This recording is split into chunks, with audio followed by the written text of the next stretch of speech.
Hello students, this is Krishna and you are watching right now chemistry in our fest. कैसे हैं आप लोग? बढ़िया। तो क्लास आज हम लोग डिस्कस करने वाले हैं क्लास 11th का बहुत ही छोटा मगर बहुत ही इंपॉर्टेंट टॉपिक जिसका नाम है इलेक्ट्रॉनिक कॉन्फ़िगरेशन। अगर आपको इलेक्ट्रॉनिक कॉन्फ़िगरेशन आ गया तो इनऑर्गेनिक केमिस्ट्री में पर्टिकुलर एटम के बारे में बहुत सारी जानकारी आप बड़ी आसानी से निकाल लोगे। जैसे किसी एटम की रेडियाई क्या है, मीन्स उसकी साइज़ क्या है, उसकी वैलेंसी क्या है, उसका ऑक्सीडेशन नंबर क्या है, उसका मेटालिक कैरेक्टर क्या है, तमाम चीज़ें, पीरियोडिक टेबल में उसकी पोजीशन क्या है, ऐसे तमाम क्वेश्चंस के आंसर आप इलेक्ट्रॉनिक कॉन्फ़िगरेशन से दे सकते हैं। इसका मतलब इलेक्ट्रॉनिक कॉन्फ़िगरेशन सीखना बहुत ही इंपॉर्टेंट है। तो चलिए, मिनटों का काम है ये, आपके लिए बहुत ही आसान है। देखिए, आपको याद होगा बोहर का एटॉमिक मॉडल ना, उन्होंने क्या बोला था कि न्यूक्लियस के चारों तरफ ऐसे शेल्स रहते हैं, हाँ, जिसमें इलेक्ट्रॉन क्या काम करता रहता है, रिवॉल्व करता रहता है। ओके, आप बोलते थे कि सर ये फर्स्ट सेल है, ये सेकंड है, ये थर्ड है, ये फोर्थ है, इसका नाम आपने KLMN, अगर फिफ्थ होता तो क्या रखते आप सर? वो फिफ्थ सेल होता, उसका नाम वो हो जाता, ऐसे बढ़ता हुआ चला जाता।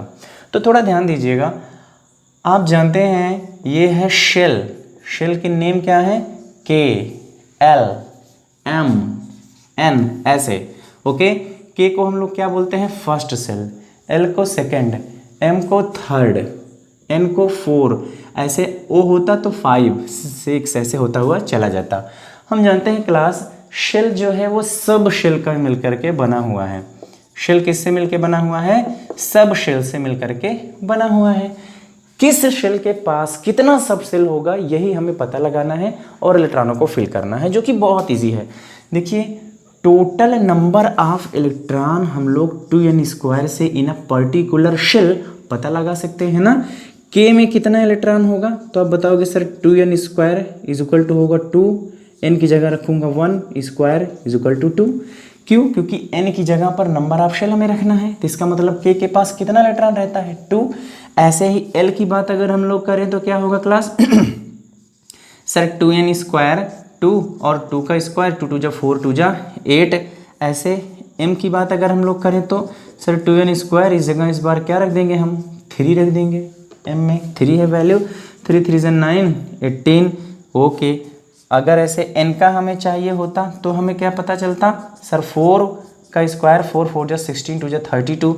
अब इसी जगह मैं कर भी दे रहा हूँ, वो अगर रहता 2n² रखते, तो यहाँ क्या रखते आप? 5 रखते, तो 5 5 जा 25 2 जा 50। ये total number of electron in a particular shell आपको पता चल जाता है। यहाँ से बात किसकी है? ये शेल की बात है सर। इसका मतलब L के पास रहेगा 8 इलेक्ट्रॉन, M के पास रहेगा 18 इलेक्ट्रॉन, N के पास रहेगा 32 इलेक्ट्रॉन, और आगे अगर ऐसा रहता तो कितना रहता? 50 इलेक्ट्रॉन। ऐसे आगे बढ़ता चला जाता। लेकिन ये शेल किससे मिलकर के बना हुआ है? सर ये शेल सब शेल से मिलकर के बना हुआ है। हाँ, तो अब हमें यहाँ पता लगाना है कि किस शेल के पास में कितने सब शेल होते हैं। क्लियर? अब आप बोलोगे सर ये सब शेल क्या होता है?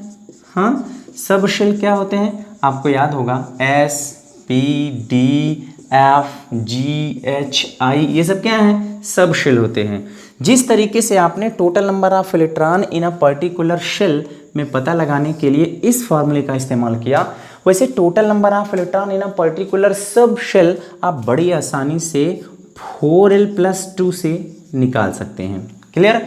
बस आपको L को एजीमुथल क्वांटम नंबर की वैल्यू पता होनी चाहिए। अगर आपने क्वांटम नंबर पढ़ा हुआ है इससे पहले तो बहुत अच्छा है, नहीं पढ़ा हुआ है तो उसकी वैल्यू मैं यहाँ दे रहा हूँ, जो कि बहुत ही इंपॉर्टेंट है और आपको हमेशा काम आएगा। हमेशा याद रखिएगा कि किसी भी s ऑर्बिटल के लिए L की वैल्यू 0 होती है, p ऑर्बिटल के लिए L की वैल्यू 1 होती है, d के लिए L की वैल्यू 2 होती है, f के लिए L की वैल्यू 3 होती है। इतना तो हम जानते हैं। ओके, अब आप चलिए बताइए s में कितना इलेक्ट्रॉन रहेगा? सर ये हो जाएगा 4। L की वैल्यू कितनी होगी? s के लिए 0 होगी, 4 × 0 + 2 = 2। और जो इलेक्ट्रॉन आया है s शब्द सेल में क्लास, उसे याद रखना है कि पावर के फॉर्म में हमें रखना है। 2 इलेक्ट्रॉन है तो किसके फॉर्म में रहेगा? पावर के फॉर्म में रहेगा। ऐसे ही अगर मैं p की बात करता हूं तो p की वैल्यू में 1 पुट करूंगा, यहाँ पर मुझे मिल जाएगा क्या? 4l+2 में 4 × 1, 4 1 जा 1, 4 1 जा 4 + 2 = 6, तो यहाँ हो जाएगा 6। ठीक ऐसे ही जब आप सॉल्व करेंगे तो आपको यहाँ पता चलेगा कि आपके पास होगा 10, यहाँ पर होगा आपके पास 14। ऐसे अगर आप जी चलते तो जी के लिए एल की वैल्यू हो जाती 4, तो यहाँ आप रखते 4 4 जा 16 + 2 हो जाता है यहाँ पे 18, लेकिन उतनी ज़रूरत हमें है ही नहीं, हमें चाहिए सिर्फ एफ तक। चलिए, इसका मतलब ये है हमारे पास सब शेल। तो किस सेल के पास कितने सब सेल होंगे? आप बोलोगे सर ये देखिए ना, के है, के ऊपर क्या राइट किया गया है 1, इसका मतलब इसके पास सिर्फ 1 सब शेल होगा, और पहला कौन सा होता है एस, इसलिए यहाँ क्या आएगा एस। किसका एस है? ये फर्स्ट का है, 1s आएगा। क्लियर? और इलेक्ट्रॉन कैसे लिखे जाते हैं? 2 इलेक्ट्रॉन है तो पावर के फॉर्म में आप रख दीजिए, तो हो जाएगा ये 1s2। एल के पास आप पहुंचिए, 2 लिखा है ना, तो यहाँ पर 2 सब सेल हो जाएगा, एक हो जाएगा एस और एक हो जाएगा पी। क्लियर? किसका एस है ये? सर 2 का एस है। किसका पी है? ये 2 का पी है। एस में कितने इलेक्ट्रॉन होते हैं? सर 2 होते हैं। पी में कितने होते हैं? 6 होते हैं। 6 + 2 = 8। क्लियर?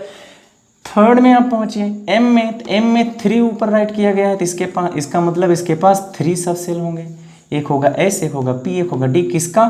सर 3s का ही होगा, 3p होगा और 3 का ही डी भी होगा।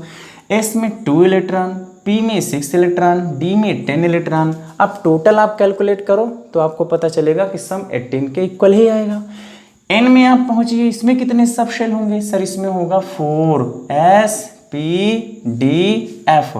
4 का एस, 4 का पी, 4 का डी एंड 4 का एफ। एस में 2 इलेक्ट्रॉन, पी में 6 इलेक्ट्रॉन, डी में 10 इलेक्ट्रॉन और एफ में 14 इलेक्ट्रॉन। क्लियर? अब ऐसे ही बातें और भी आगे बढ़ती हुई चली जाएंगी। अगर इसी जगह पर वहाँ पर क्या होता, ओ रहता, तो वहाँ 5 रहता। अब यहाँ पर आप क्या रखते? एस पी डी एफ, आगे बढ़ते हुए चले जाते और उसको भी आप आगे बढ़ाते चले जाते। तो 30 तक के इलेक्ट्रॉनिक कॉन्फ़िगरेशन या उसके आगे तक के भी इलेक्ट्रॉनिक कॉन्फ़िगरेशन आप बड़ी आसानी से इस रूल से कर सकते हैं। तो चलिए कुछ एलिमेंट्स के इलेक्ट्रॉनिक कॉन्फ़िगरेशन करके देख लेते हैं। जैसे सोडियम ही रख लेते हैं। हाँ, सोडियम का इलेक्ट्रॉनिक कॉन्फ़िगरेशन अगर आप पहले करते तो कैसे करते? सर हम लोग इसे 3 शेल में बांटते, के एल एम में, और राइट करते 2 8 1। तो बस इसी के फॉर्मेट में हमें ब्रेक कर देना है। 2 इलेक्ट्रॉन को हम लोग फर्स्ट सेल के फर्स्ट सब सेल में डिस्ट्रीब्यूट करते 1s2 के फॉर्म में। इस 8 इलेक्ट्रॉन को सेकेंड शेल के 2 सब सेल में डिस्ट्रीब्यूट करते 2s2 2p6। अब थर्ड शेल में सिर्फ एक ही इलेक्ट्रॉन बचा हुआ है, तो 3s1 राइट कर दीजिए। ये होगा सोडियम का इलेक्ट्रॉनिक कॉन्फ़िगरेशन। ओके, चलिए सर क्लोरीन का कर दीजिए। भाई क्लोरीन का करूँगा तो कैसे करना होगा? 2 8 7, तो फर्स्ट में 2 इलेक्ट्रॉन तो 2s2, सेकेंड में 8 electron then 2s2 2p6।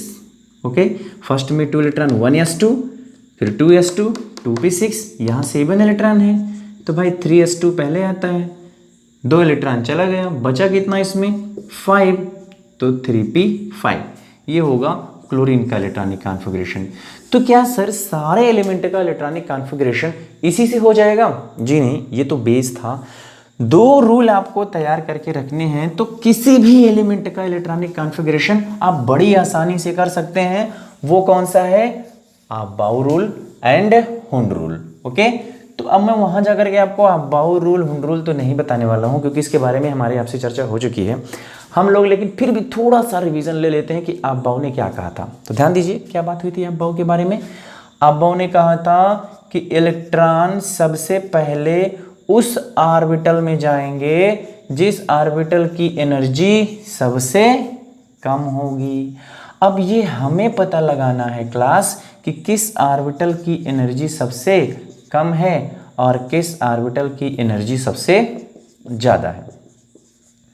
Okay, चलिए 6s 6p 6d 7s 7p ऐसे होता चला जाएगा, बट इतने एलिमेंट है नहीं कितने बड़े इलेक्ट्रॉनिक कॉन्फ़िगरेशन के रूल को फॉलो करें। कैसे पता चलेगा किस इलेक्ट्रॉन का या सॉरी किस ऑर्बिटल की एनर्जी क्या है हमारे पास, कम है, किसकी ज़्यादा है? तो आपके पास एक रूल है n+l, जहाँ पर n principal quantum number, n azimuthal quantum number है। अब 1s में आप रखोगे तो 1, और आपको याद होगा कि s के लिए l की वैल्यू 0, p के लिए l की वैल्यू 1, डी के लिए एल की वैल्यू 2, एफ के लिए एल की वैल्यू 3, जी के लिए एल की वैल्यू 4, एच के लिए एल की वैल्यू 5, आई के लिए एल की वैल्यू 6, ऐसे होता हुआ चला जाएगा। तो आप बताओगे सबसे कम एनर्जी इसके पास है 1s2 के पास, तो इलेक्ट्रॉन सबसे पहले 1s में ही आएगा, इसलिए आप क्या बोलोगे, चलो हम लोग अरेंज करना शुरू कर देते हैं। तो कहाँ पहुँचेंगे सबसे पहले, सर सबसे पहले स्टार्टिंग हो जाती है यहाँ से, कहाँ से, 1s से, इसकी एनर्जी सबसे कम है। फिर सेकेंड सेल में पहुँचेगा 2s में कि 2p में, चेक कर लेते हैं सर 2s की एनर्जी ज़्यादा है कि 2p की, भाई 2 हो गया प्लस s के लिए वैल्यू क्या है 0, 0 पुट करिए आ जाएगा 2। p की बात करते हैं 2 + 1 आएगा, ओके, तो यहाँ आ जाएगा 3, कौन ज़्यादा है 2p। आप बोले क्या कहा था, जिसके पास कम है उसके पास जाएगा, तो फिर दूसरी बार इलेक्ट्रॉन किस में जाएगा 2s2, फिर कहाँ जाएगा 2p में, फिर कहाँ जाएगा 3s में, फिर कहाँ जाएगा 3p में, फिर कहाँ जाएगा 4s में। सर 2p के बाद 3s में आया, ये बात तो समझ में आई, बट 3s के बाद 3p में गया, ये भी समझ में आया, लेकिन 3d में क्यों नहीं गया, 4s में क्यों आ जा रहा है। तो चलिए एनर्जी की बात करते हैं, समझ लेते हैं यहाँ भी। आप बोलोगे 4s और 3d में किसकी एनर्जी ज़्यादा है, सर ये 4 है, ये प्लस 0 है, कितना आएगा 4, और ये 3 है प्लस d की वैल्यू 2 होती है, 3 to 5, किसकी एनर्जी ज़्यादा है 3d की, इसलिए 3d कहाँ आएगा, बाद में आएगा, ओके, और 4s2 पहले आएगा। बाकी बात आप बाव में हुई है, आपने अरेंज किया था तो कुछ इस तरीके से बातें हम लोगों को पता चली थी ना, जहां पर आपने बताया कि अब जो ऑर्बिटल्स का एनर्जी लेवल होगा वो क्या होगा, सबसे पहले इलेक्ट्रॉन 1s में जाएगा, फिर 2s में जाएगा, फिर 2p में जाएगा, फिर 3s में जाएगा, फिर 3p में जाएगा, फिर 4s में जाएगा, फिर 3d में जाएगा, और 3d के बाद कहाँ जाएगा 4p में जाएगा, कहाँ जाएगा भैया 4p में जाएगा, 4p के बाद 5s में जाएगा, 5s के बाद कहाँ जाएगा, आप चाहो तो इसे वापस कर लो समझने के लिए, ये है इसका मेथड, ओके, आप जानते हो इसको, बात हुई हमारी। आप बताओगे 5s में, 5s के बाद कहाँ जाएगा लौट करके, फिर से 4d में, फिर 4d से 5p में, 4d में जाएगा, फिर 5p में जाएगा, फिर 6s में जाएगा, सो ऑन ऐसे होता हुआ चला जाएगा। तो ये तो होगा लेवल किसका, एनर्जी का, ठीक। आइए बात करते हैं हुंड ने क्या कहा, फिर हुंड के रूल की भी बात हम लोग कर ले यहीं पर फटाक से। हुंड ने कहा था कि अगर किसी भी ऑर्बिटल में इलेक्ट्रॉन फिलअप हो रहे हैं और किसी भी सब सेल के पास नंबर ऑफ ऑर्बिटल एक से ज़्यादा है, तो सबसे पहले अनपेयर्ड इलेक्ट्रॉन फिल किए जाएंगे, अगर इलेक्ट्रॉन बचता है तब पेयरिंग करना शुरू करेंगे, अदरवाइज नहीं करेंगे।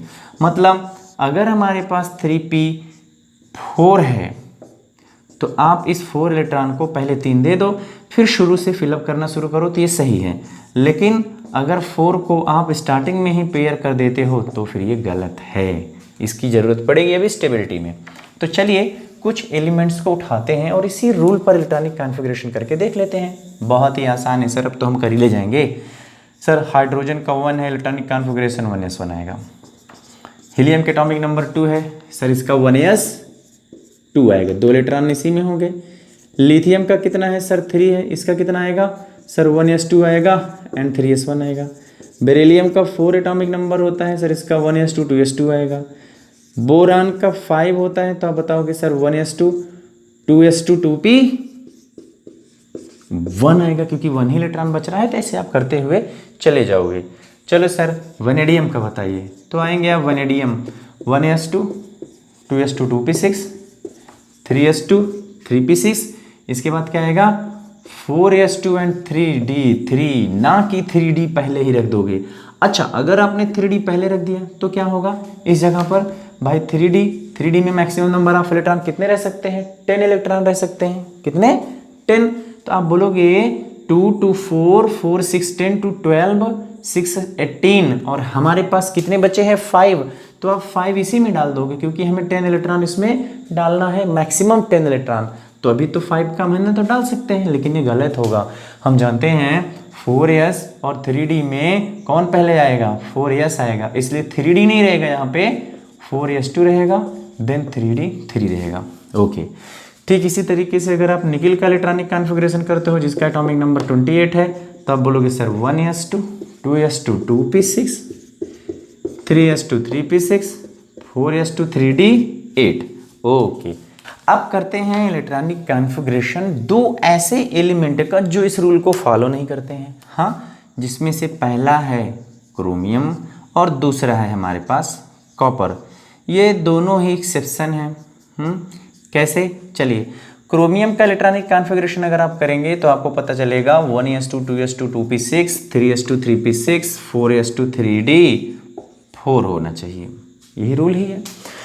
डी में कितने ऑर्बिटल होते हैं क्लास? सर डी में होते हैं हमारे पास 5 ऑर्बिटल। टोटल ऑर्बिटल कितने होते हैं? 5। कितने इलेक्ट्रॉन हैं यहाँ पे? सर 4 हैं।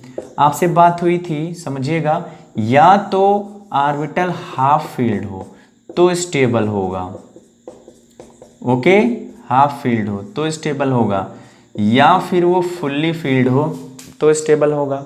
थोड़ा ध्यान दो, क्रोमियम स्टेबिलिटी के करीब है, भले ही इसके डी में सिर्फ 4 इलेक्ट्रॉन है, मगर अगर इसे एक इलेक्ट्रॉन अगर और मिल जाए तो ये बड़ी आसानी से अपने को स्टेबल कर सकता है। तो कैसे करेगा? 3d की चेक करो, एनर्जी कितनी होगी?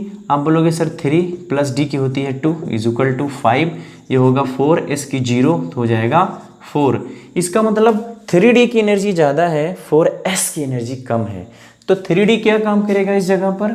4s से इलेक्ट्रॉन को ले लेगा, पावरफुल है भाई, ले लेगा।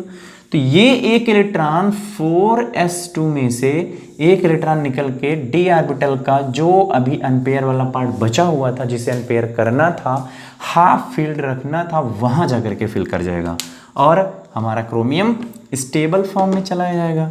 इसलिए अब इसका इलेक्ट्रॉनिक कॉन्फ़िगरेशन होगा 1s2 2s2 2p6 3s2 3p6 4s1, ना कि 4s2, बिकॉज एक इलेक्ट्रॉन जा चुका है।